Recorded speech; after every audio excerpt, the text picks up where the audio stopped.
So any tournament that Hans Niemann plays in right now, he is getting seriously scanned. Now all the players are, but check out this footage from the US Championship, just in terms of how thorough they go on Hans. I mean, it's a weird job for the guy doing the scanning, because obviously Hans' history is now gone before him, so it's an awkward scan to do on the player, right? They linger on certain areas, which is just weird. Anyway, that one aside. So I'm looking at this game today. It's round 4 of the Sitges tournament. I think I'm saying that a bit better. It's a tournament held in Spain, the Sunway Sitges tournament. Thanks to those who actually told me how to pronounce that one. And in this game, Hans really shows why he just doesn't care how much you scan him.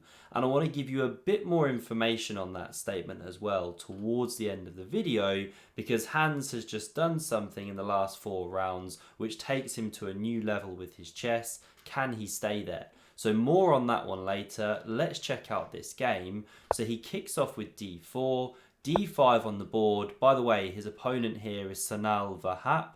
Vahap Sanal, strong grandmaster, almost 2600. Now we had knight f3, knight f6, g3 played, g6 copying, both players fianchetto, and now we had castles played, and here Hans, he plays a more modest move, pawn to c3, not going for a c4 immediate break. And guess what? Magnus Carlsen has played this a good couple of times, even recently in 2022 against Arjun Erigaisi. So no doubt Hans is studying Magnus's games closely. Now c3 on the board. Black goes knight b to d7. Hans now goes a4. So often in recent years we see the players gaining space with the rook's pawns, completely justified here. Black does the same in response. And now knight to a3. Again, such a modern looking move. You're putting the knight on the edge of the board. Classically, it's a bad place to put it, but it's coming back into the game via this square or this square later on. That's the long-term plan. So knight b6 now from black, looking at this square here. White now goes b3 to shut that one down. And now we had knight e4, good move, gaining space, forward leap, opening the bishop. Also hits this pawn, and Hans defends with bishop to b2 here. Now that bishop's looking a bit dead, but he wants to go c4 soon, then it will be open, supporting a knight e5. c6 played by black, and now Hans goes pawn to c4 immediately, opening the scope of the bishop. Yes, he took 2 tempos to play it, but white remains with an edge in this position. Bishop e6 played. Now, this is a multi-purpose move. You're defending this pawn some more, but you're also now threatening to win a pawn with the pressure here. So knight e5 deals with that threat, because now you can't come here, because then you lose this knight on e4. You've opened up the bishop. So instead we had this knight hopping back to challenge that powerful piece.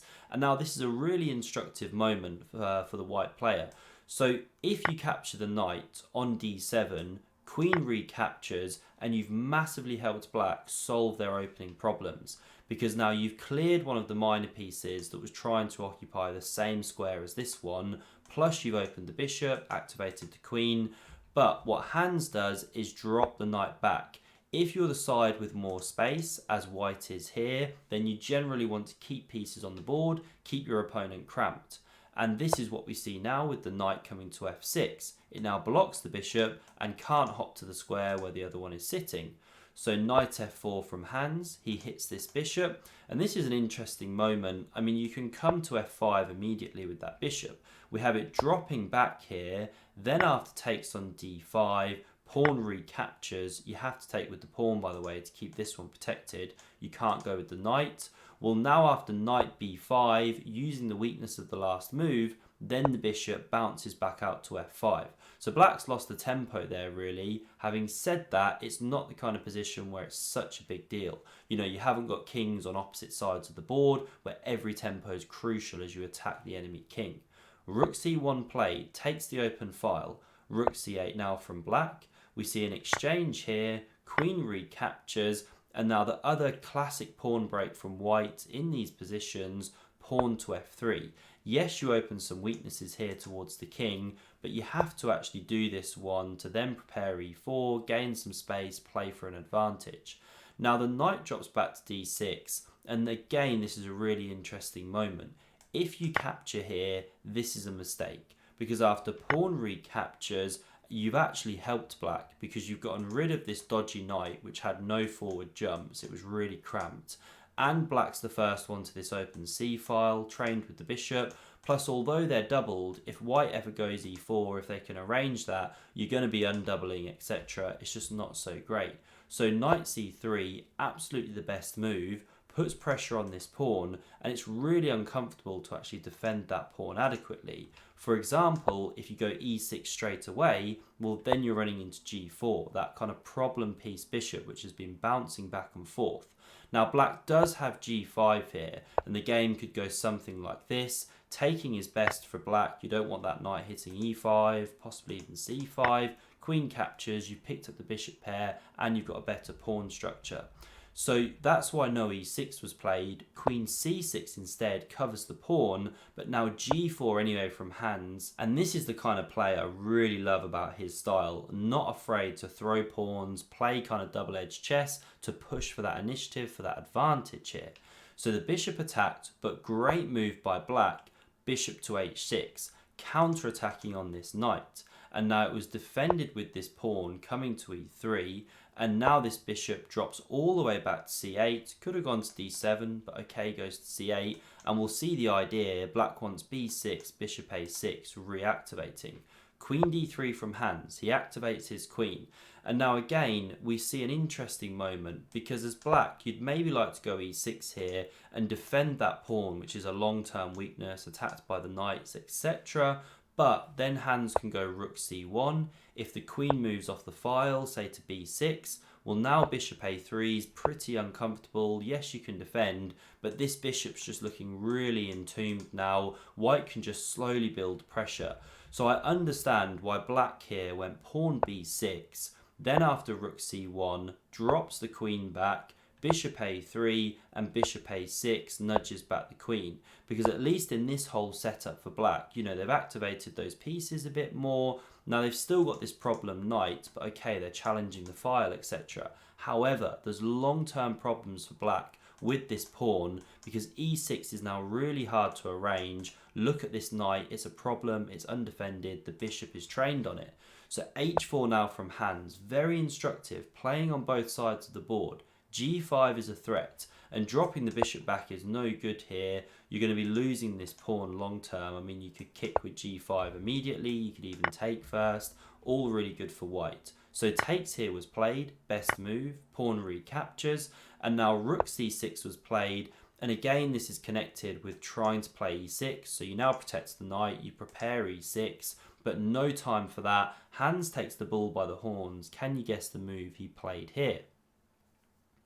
So this is where he plays pawn to f5. Very, very thematic move, just trying to rip open the king. And black really obliges a bit too easy here. So they take here, which isn't the best move. Best was queen to c8, just coming onto that open file, maybe adding some defense here later on. Okay, white's still better, but it was the best move. And by the way, if you try e6 after this f5 move, well now this is a good continuation for white. Captures, bishop takes on d6, rook recaptures, and knight b5. And because of this knight hitting the rook, hitting here, you have to take, pawn recaptures, and then a move like, say, queen f4 in a position like this is good.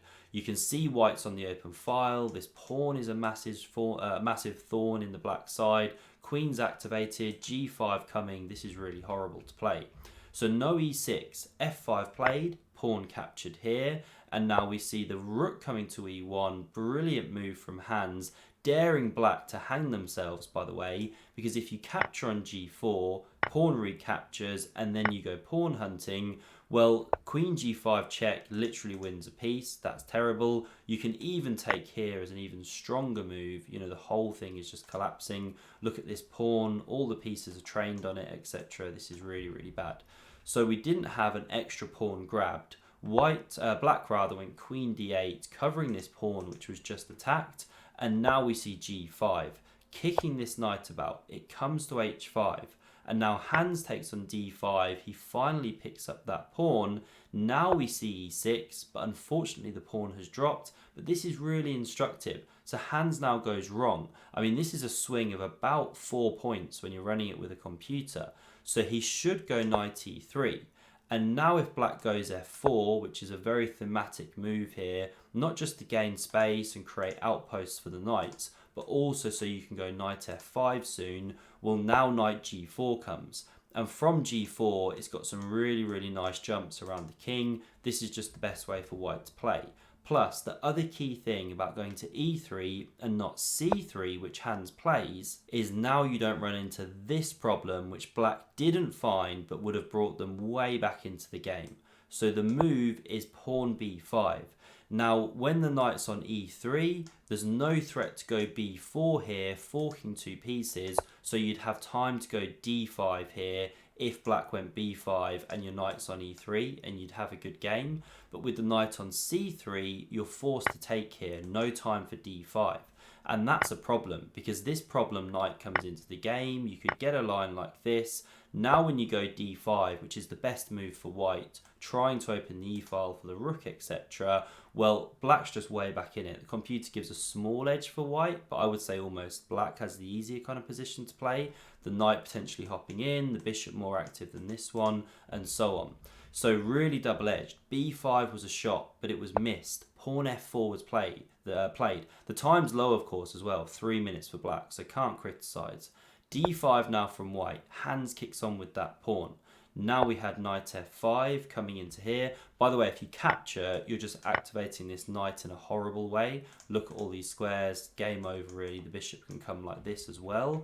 So we had knight f5, and now you don't have time to capture the rook, or you lose your queen. So rook d1 played, breaking this pin here. That's why this rook dropped. And now d6, what a monster thorn in the black side. Queen d7 blockaded, and now bishop h3. Very instructive move.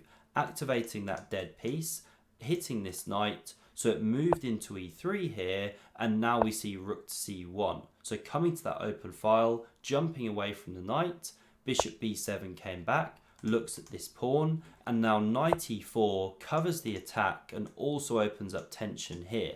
And if you take immediately, well, there's big problems after this. You can push d7 and so on. So we had takes here, first on c1 with check, queen recaptures, and now black doesn't capture this knight. Instead, bishop c6 was played, with the idea being to shut down this c-file from the queen, stop any invasions. But now queen c3 is just a great killer move, simple threat, bishop b2, and then deliver mate along this diagonal. So knight d5 played, but queen e5 came, and here actually black resigned because the threat of bishop b2 is just literally unstoppable. I mean, there's just no good moves for black. The top engine move here is to go queen to e8. It's about plus 12 for white here, by the way. Then when you do this one of bishop to b2, well, you have to chuck a pawn, and you can even take here with check. Whole thing's horrendous, just completely collapsing. So not a premature resignation. I forgot to say, by the way, the reason I'm wearing a hat is I just haven't been very well today. Quite cold all day, so I'm just trying to literally keep warm. So that's the reason for the big hat in today's video. Anyway, so why do I say Hans doesn't care how much you scan him? What's the big reveal here? Well, I wanted to talk to you about his rating right now. So he's just won 4 games in a row. Granted, weaker opponents, but he's still converting them all really, really nicely. And today it was like a 2600 almost.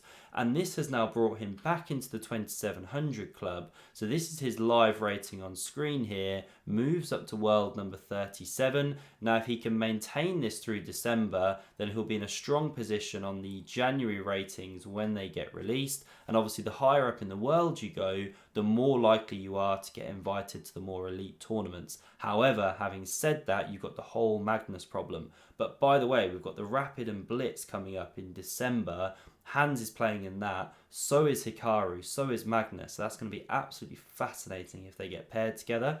By the way, on that point, Alireza Firouzja is not playing, which I'm absolutely gutted about. No idea why he's not playing. He just barely plays chess this year. It's really weird and sad to see. Like, I've seen him on Chess, chess.com, but just not so much on these major tournaments. So yeah, I hope we see him again soon. Anyway, I hope you enjoyed this one. Loads more chess to bring you away. I've got some chess.com recaps coming. Tomorrow we've got Magnus playing MVL in the Speed Chess Championship. Loads of stuff coming, plus some chess cheating documentary stuff. I've got some bits I want to do there. Thanks as always for your support. Do hit subscribe if you never want to miss a future video, and I'll wrap up this incredibly long outro. Thanks a lot. Bye bye.